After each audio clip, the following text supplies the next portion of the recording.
I feel like life is context and repetition. You just start doing it enough, the 10,000 hours rule. Let's go. I love this moment. I'm Marty Smith, and I'm a host and reporter for ESPN. And I've had a really unique journey professionally. Started as a print reporter and am a writer by trade and sort of fell into television. I'll tell you what inspired me to get into sports media was this little variable called athleticism. I didn't have enough of it. I was a gym rat. I was an overachiever for the athletic ability that I was given by God. But when it ends, I don't care if that is after your high school football career or you're Peyton Manning. You lose a piece of yourself. And you don't know what to do. You don't know how to manage that piece lost. That certainly happened for me. I'm a big memorabilia guy, and so over the years I've collected tons of stuff, and I'll just start right here in my youth. This was my senior year of high school, and I am Uncle Rico. I don't know if you guys have ever watched Friday Night Lights. I'm also Buddy Garrity. I do still have my state championship ring. That's me wearing number 9. This is against our crosstown rival, Narrows High School, and I'm robbing the bank. That's what an interception looks like. And you know what I love the most about this picture is our football field is not flat. Out in the country, it kind of bows in the middle like this. So the photographer is much lower than I am, and it makes my vertical leap look way higher than it really is. So thank you to whomever took that picture. I was extremely depressed when my play career ended, and I was blessed by one of my buddy's girlfriends worked in a sports information office at Radford. And she said, you need to get off your butt and you need to come to work with me. I'm like, this is such an egotistical thing to say, but it's the truth. I'm like, no, I'm not gonna take stats. They take stats on me. Like, I couldn't get into headspace. Guess what? I finally suppressed my ego enough to walk in there, and it was one of the seminal moments in my life. I loved it. I immersed myself in it. From there, doing like the basketball team statistics, got the opportunity to become a writer, started covering high school sports for the Roanoke Times, which then led to me to, get this, becoming the stringer that was the Virginia Tech football beat writer for the Washington Post my senior year of college. This came to me out of nowhere, and I had gotten the opportunity by the Roanoke Times newspaper, which was the first professional writing job I ever had. I covered high school sports for them. And they've been so amazing to my family and me throughout my entire career. They named me the sports person of the decade, which if you think about their circulation area, it's like Mark Bennett, who led UVA to men's basketball championships. Coach Beamer, again, is still an icon there. Like all of these amazing sporting people, and for whatever reason, they were kind enough to choose me. Well, in the aftermath of that, I got a handwritten letter from Coach Beamer. And he sent this as well, along with that letter. Marty, you are simply the best, Coach Beamer. And I kind of look at this as this reminder that even when things seem a little murky, even when you want to kind of make sure that your compass is pointed the right way all the time, trying to be kind and work hard and be passionate is the right way. And this is very special to me. So thank you so much to Coach. I was a NASCAR specific reporter through the 2014 season. Then ESPN and a couple of my bosses believed enough in me to drop me like an alien from Mars into college football, which is very rare. I mean, it doesn't happen where a sports-centric person, especially a niche sport person, ends up being offered an opportunity to move to something else. And from there, college football is now my main sport. I'm so grateful and blessed. I get to cover golf. I get to cover horse racing. I do the SEC Super Tuesday basketball broadcast package as the sideline reporter.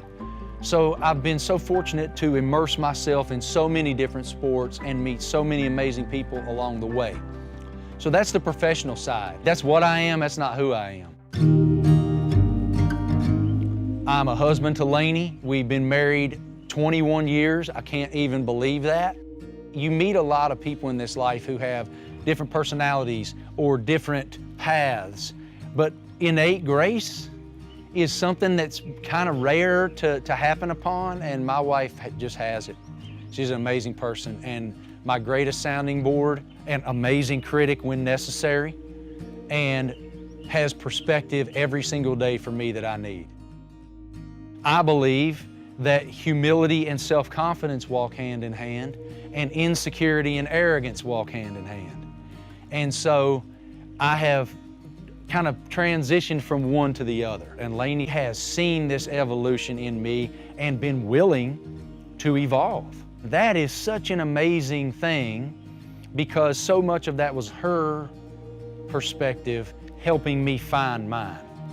And man, I'm grateful for that. My kids are 15, 12, and 9. Cameron is 15, my son. Mia is 12, my middle daughter. And Vivian is my 9-year-old daughter. Unequivocally, the most difficult part of the job is how much travel is entailed. I love going to stadiums. I love feeling that energy. I love interacting with fans and certainly love interacting with players, coaches, racers, all the people that I get to cover. But I love my family. My number one responsibility is father and husband, and I take it very seriously. I am a very engaged dad, a very engaged husband, but as a result of having to constantly study, you have to be very cognizant of managing whatever that schedule is. And so the number one thing that is my greatest asset is Lainey. Because if your spouse has full buy-in on what you're doing, your kids do too without even knowing it. And my wife has been a champion for everything that I've done and gotten to do. When this opportunity came my way to become a member of Pit Boss Nation, I just started laughing, honestly. I started laughing because I was like, first of all, it fits right in my wheelhouse, but second, it's another way to build community. So I'm ready to crank that thing up. I think there are certain dynamics that make people gather, and food is the conduit to those moments, no matter where you live. The Pit Boss Grill is the centerpiece. When people show up, they might grab themselves a refreshing beverage, and they immediately come to the grill. They want to see what you have on it. They want to see how you're preparing it. They want to ask you about the preparation. And then you start to banter about the preparation. And so it's always the centerpiece of the party. And again, that's just part of the beauty of having the resource to do it. And what better resource is there than the Pit Boss? I am the grill master at the Smith Estate. If I'm trying to impress my friends and my family, I'm gonna put a pork butt on the Pit Boss. I know that it is a winning game plan. One of the most exciting parts of this for me is that I'm going to expand my portfolio therein as we make our way through this. I know how to grill several items, let's call it, but I'm looking forward to like mastering brisket. I know these back here in the background are really nice and clean. They won't be for long. Now I got some bellies to fill.